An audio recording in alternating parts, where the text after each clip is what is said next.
진짜. 하루야, 워킹 한번 해봐. 모델이에요, 모델. 워킹.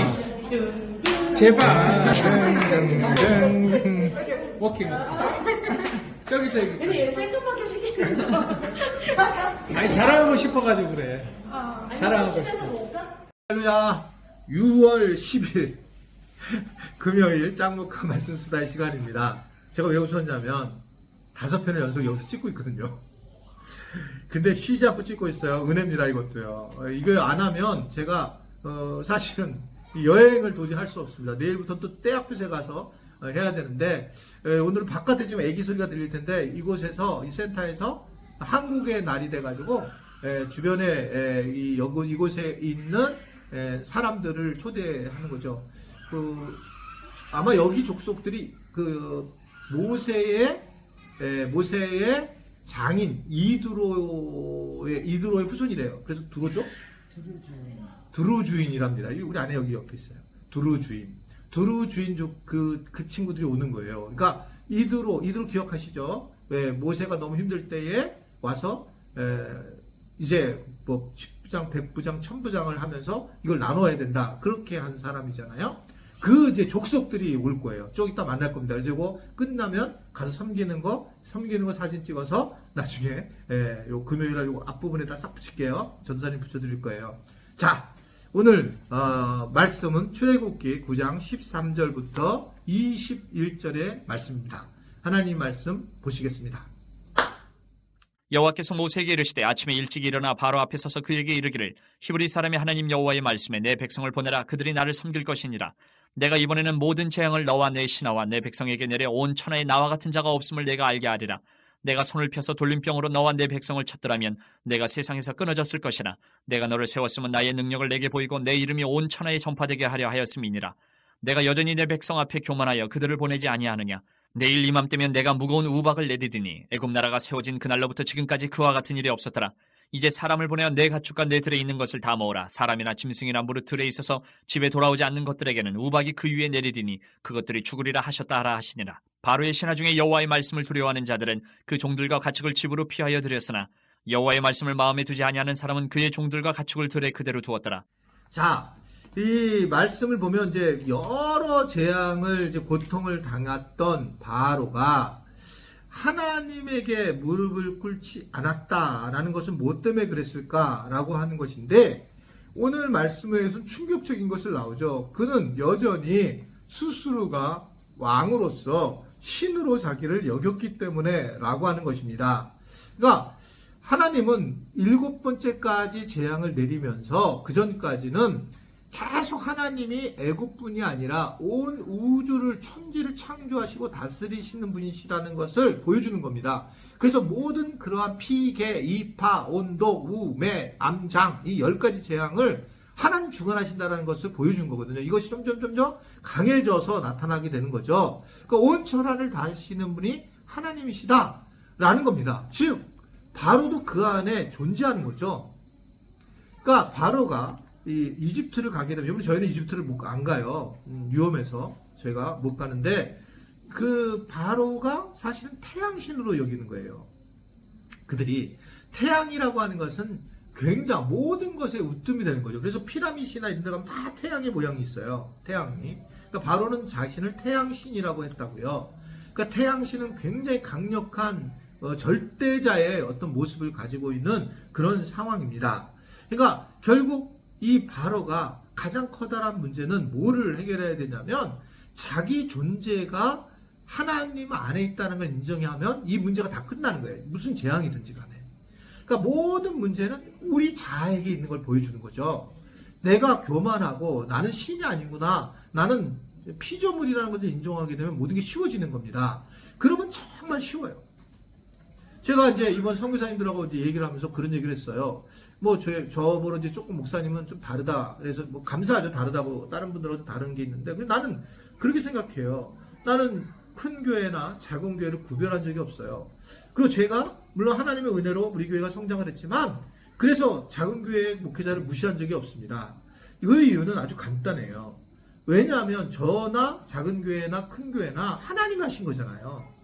이 누가 뭐 어떻게 이걸 뭐 누가 잘하려고 노력해서 되는 것도 아니고 하나님이 하신 거예요. 하나님이 달란트 맡게 목회도 맡겼다. 저는 정말 그렇게 생각하기 때문에 작은 교회를 무시하거나 큰 교회에 대해서 굽신거릴 마음이 없습니다. 정말 은혜죠.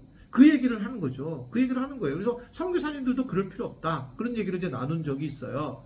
내가 언제가 제일 문제냐면 이게 무슨 직업을 택하거나 어떠한 직분이 갖는 거냐 이게 중요한 게 아니라 교만한 마음이 바로예요. 교만한 마음이 바로예요.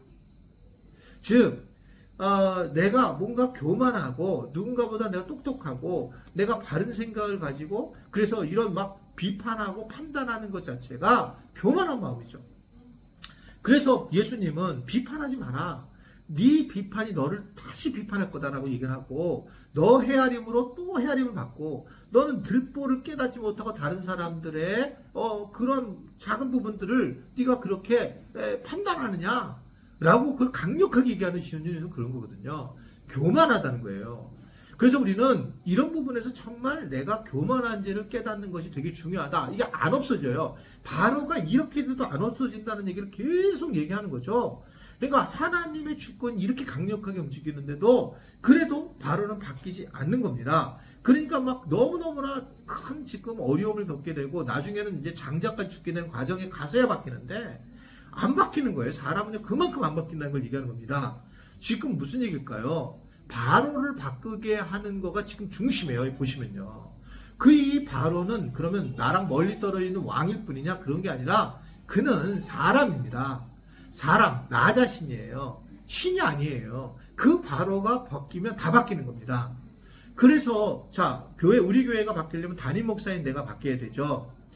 그렇죠? 그러나 사실은 누구나 바뀌는 거 되는 거예요. 내가 어디든 간에 누구든지 자기가 바뀌게 되면 그 가정이나 삶이 바뀌게 된다는 거죠. 우리의 상경과 삶은 대체적으로 변하지 않습니다. 잘 안 바뀌어요. 실질적으로. 그런데 이런 부분을 우리가 어떻게 해야 되느냐라고 하는 것은 내가 바뀔 때에 세상이 바뀌는 거예요. 그러니까 예수님이 내가 길이요 진리요 생명이니 나로 말미암지 않고는 하나님께로 갈 수가 없다라고 하는 얘기는 구원에 대한 얘기도 되지만 예수님의 마음을 갖고 이 땅에서 두려워하지 않게 살게 하는 것은 오직 예수님이 우리가 믿음에 대한 대상이기도 하지만 그 예수님을 믿게 되면 우리는 겸손해지는 거예요. 예수님을 다 같이 믿는 사람들이잖아요. 그러니까 예수님을 믿는 자녀, 형제잖아요. 우리가 다. 그러니까 우리가 서로에 대해서 판단하거나 비판할 필요 없이 인정해주고 그러면 최선을 다해서 하나님 앞에 쓰는 것이 교만하지 않은 모습의 바로의 모습이다. 우리가 바로의 모습을 벗어난다. 이렇게 생각을 할 수가 있습니다. 그래도 안 변하니 이제 전무후무한 하나님은 우박 재앙을 예고합니다. 그래서 은혜를 다시 또 그러나 허락을 하게 됩니다. 그래서 우박이 내리기 전에 가축과 소유들은 미리 대피하라고 이제 어떤 이야기를 해죠. 우박을 내가 내일 내릴 거니 그래서 결국 지금까지 이런 일이 없었다라고 18절에 얘기를 하잖아요. 그러면서 좀 피할 수 있도록 배려를 하게 됩니다. 이래서 뭔가 은혜를 끼치려고 하는 게 하나님의 마음이에요. 이게 참 어려운 것 같아요. 그냥 그대로 끝내버리면 되는데 하나님이 그 하나님 마음에 사랑하는 마음이 또 있잖아요. 그러니까 세상의 모든 것들을 하나님 사랑이 깃바탕이 되어 있으니까 경고를 하시고 그렇지만 또 다른 기회를 주는 거죠. 여러분 내가 지금 문제가 있는데 내가 하나님 잘못 섬기고 있는데 나에게 아무 일도 안 일어나. 조심하셔야 돼요. 그거는 문제 안 일어나는 게 문제라고 얘기했잖아요. 그러니까 그 부분을 빨리 뉘우치고서 내가 하나님 앞에 나오고 다시 돌아와야 된다. 하나님 앞에 안 와도 내가 아무런 문제가 없네 이렇게 생각을 하는 것이 가장 하나님과의 멀어지는 가장 큰 어떻게 보면 슬픔입니다. 죄악에 나타나는 현상이에요. 저는 그래서 주님을 잘 못 믿었는데 이런 문제가 생기고 아무런 문제가 없는 분들이 가장 어떻게 하면 죄된 모습이라고 생각을 해요. 고난을 차라리 당할 때는 주님께 돌아오는 그런 모습을 보이고 있습니다. 그러니까 지혜로운 것은 하나님을 경외하는 자라고 얘기하잖아요. 시편에서. 이 얘기가 바로 여기서 연결되는 거거든요. 하나님을 경외하고 하나님의 지식을 갖는 자가 겸손한 자라는 것은 바로 이런 부분이라는 것입니다. 오늘도 우리 말씀을 잘 듣고 우리 모든 지체들이 하나님을 잘 이해하고 또 교만하는 것을 잘 내려놓으면서 우리가 다시 한번 이 출애굽 과정을 통해서 하나님을 깊이 만나는 그런 계기가 되었으면 좋겠어요. 힘내시고 하나님의 영광, 하나님께 영광을 돌리는 그런 하루가 되기를 주님의 이름으로 축원해 드립니다. 기도하겠습니다. 하나님 아버지, 또 내일 모레 주일입니다. 주님, 우리 교인들이 오늘 말씀을 듣고 주일을 잘 준비하게 하시고 주일날 예배당을 밟는 순간에 성령님께서 그들의 마음을 움직여 주셔서 마음에 기쁨도 나게 하시고 또 눈물도 나게 하시고 오히려 담임 목사가 없는 그곳에 성령의 임재를 경험하면서 기쁨의 예배, 하나님께 영광 돌리는 예배, 겸손한 그런 모습으로 세워지도록 축복하여 주옵소서. 주일 예배에 하나님의 임재가 임하기를 바라며 예수님의 이름으로 기도드리옵나이다. 아멘.